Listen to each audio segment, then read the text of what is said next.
Darmi is the chef and part owner of Betiseb. She's gonna teach me how to make the royal dish from the Gurage people, Kitfo.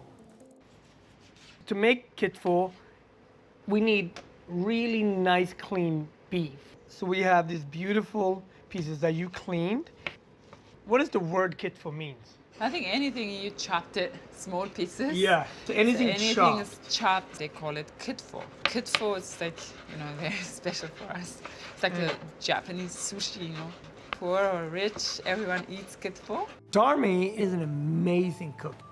She walks me through the process of chopping up the meat really, really fine.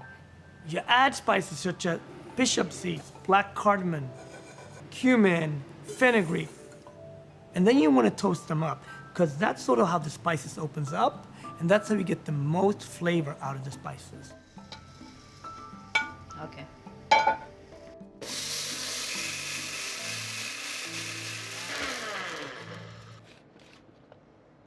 Wow. Woo! That smells so good. Can I pour it in here? Yeah, sure. Kebe, which is this clarified butter, is a staple in Ethiopian food. It's a flavor enhancer, but it's also a preserving technique.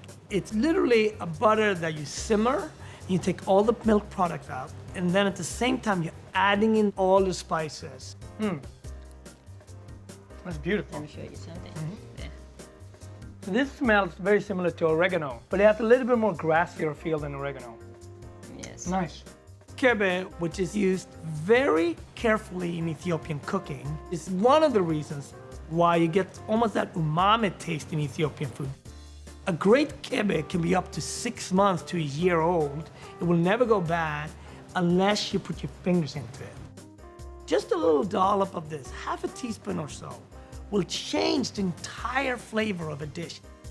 And then it becomes this beautiful gold color of kebe. This is gold.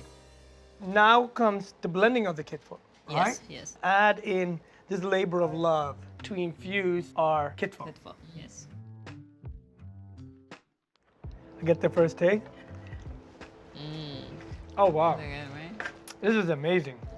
It's so rich. Normally, they always And feed the beautiful? wife first. Listen, I'm on a culture trip. I need to learn.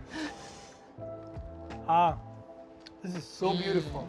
It's a real deal, Marcus. But I think I found the kitfo goddess now. Yeah, she's good. I get it too. To eat it after you've been fasting, when you haven't had meat for a long time, celebrating with rich butter or celebrating with a meat becomes super important. Well, thank you so much Thank you for teaching us. Thank you for coming. Wow. Yeah, I feel like it's a cheap ticket to Ethiopia right here. Really, I feel so home, and I'm so thankful Thank you. to have you guys here.